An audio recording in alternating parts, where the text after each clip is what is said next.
It's been a crazy day in college football. Sherrone Moore, head coach of Michigan, was fired with cause, which is intense. And Michigan released a statement saying that he entered into an inappropriate relationship with a staff member and that he was done. Then reports have since come out that Sherrone Moore has been detained by the police. There are rumors about what has happened, sort of the behind the scenes of it all. I don't think that it's appropriate for me to comment on those or share those if things have not been confirmed by anyone. So that's not really what I want to talk about today. If you're interested in that, you can look it up online. As much as we can talk about this decision and sort of the circumstances by Michigan without the context of Sherrone Moore being arrested.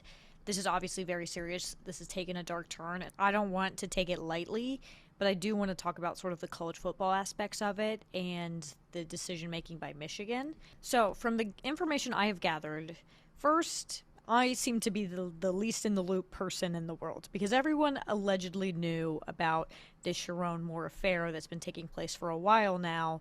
And it's important to include this because I do think it's going to tie back into Michigan's head coaching decisions in a minute. A Michigan State outlet in particular, Justin Spiro, has been pretty much on top of this case for a while and has been hinting at this happening since October, I believe, and has made like direct statements up until today predicting that this would happen. So it doesn't seem to be a very well kept secret that this was something that was going on with Sherrone Moore. People I have talked to have said they've known about it for weeks. Why that's important is because it kind of illustrates the timeline of this. If this is something a Michigan State sort of reporter insider knew back in October, it's reasonable to believe that Michigan has known about this for some time. Why would you wait to fire him December 10th, especially in a very crowded coaching cycle? So my theory, and this is all my theory, this is all alleged, I believe that Michigan has known about this for a while.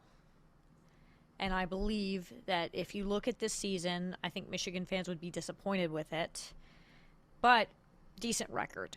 Going into that Ohio State game, Michigan had a chance to make it to the playoff. It felt like a very long shot. It was a long shot, but they did have a chance. So Michigan plays Ohio State. They obviously lose. Not only have you lost your rival, but now you don't get to go to the college football playoff. Not that that ever really felt like it was in play. And it seemed, from my perspective, taking this incident and sort of compartmentalizing it for a minute, I felt that Michigan was going to be done with Sherrone Moore after this upcoming season. It just didn't really seem like the results were going to match what Jim Harbaugh did. It certainly felt uninspiring to watch Michigan football. You have the number one recruit in the country and your offense is deeply unpleasant to watch. And it felt like the fans had sort of reached a breaking point with him as well. So I do say that with the understanding that the timing of this is convenient, because if Michigan has known about it for as long as I think they have, which I would assume has at least been a month plus, that Michigan was waiting to see how that Ohio State game would go. Coaches have been known to cheat on their wives before. This is not atypical for college coaches. This type of behavior kind of tracks. Unless you're an incredibly religious school, with the exception of Liberty, of course, this is something that I think most schools would be able to look past and be like, we don't approve of it. We think it's messed up. He's in, therapy, couples counseling, rehab, whatever, and you move along if it's the right guy. And I think Michigan has had the sort of knowledge that Sherrone Moore has not been the right guy. I think this season kind of proved that. So instead of letting this slide, firing him without cause, they sort of had this opportunity here where, yes, he did something pretty egregious, and it became a way to fire him and not have to pay that buyout. With the timeline being established, I think you can say that Michigan has had an understanding, at least since the Ohio State game, which was over a week ago, that Sherrone Moore would not be the head coach at the University of Michigan. Why would they not make that decision as the hiring cycle really ramped up? One, I think specifically because National Signing Day was this week and they wanted to maintain their recruits. And two, I think there's a level of confidence with Michigan that our job, our NIL, our resources can lure anybody from where they are to Ann Arbor. Why not wait until we get everything we want and then we'll go poach whoever our top candidate is? And my assumption is, based off the timeline of this, based off the way college football operates, that Michigan has been having these conversations with head coaches for a while now, and we just haven't heard of them. I think most likely the hire that makes the most sense right now to me would be going after Kalen DeBoer. I think that's very funny, and I think it'll set off a hilarious college football ripple effect. I'm not quite sure who else would leave where they are right now. I've heard reaching out to John Harbaugh. I've heard Lincoln Riley, which I really hate that. Michigan, don't do that for your sake. But it's a weird situation because you don't really know who's available. Because, like, would Lane Kiffin leave after just signing a contract at a new school? Absolutely he would.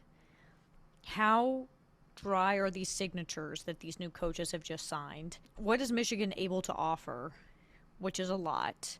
What's going to happen with Sherrone Moore going to impact the university and their athletic department? Is this going to be something that follows them around for a bit? Because we still don't really know all the circumstances of what Michigan knew, what Michigan didn't know. It's a really delicate situation, and it's one that I think is going to have pretty insane ripple effects in the college football world, because Michigan can afford to get who they want. Whoever they poach from at this point in time is probably going to be in a really tough situation. And I'm assuming Michigan already has their guy. Whether we know it or don't, it's probably already been decided. There's also a bowl game coming up. They're playing Texas in the Citrus Bowl, which they've said, yep, we're going to move on with that, no problem. The whole thing is really interesting in a college football standpoint and shows you just how much is going on behind the scenes that we don't know about. But it's also, there's the human element of it. You know, Sherrone Moore has kids. There's, you know, a young woman whose name has been involved with this and her life won't be the same. There's a lot of really, you know, difficult details to digest of this whole thing. And then you add on top of it that, you know, that Sherrone has been detained by the police, and what does that mean? And what happened there? It's a very fluid situation, so I'm trying to talk about it lightly because I do understand that my words are powerful.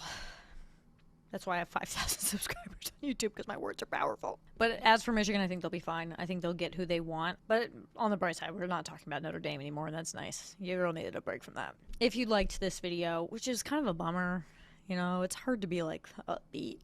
But if you liked it, subscribe, comment, share. You know, maybe one day people will send me the rumors directly. Maybe I'll be plugged in enough that I know about this when everybody else does. Because I feel a little left out. I know stuff now, but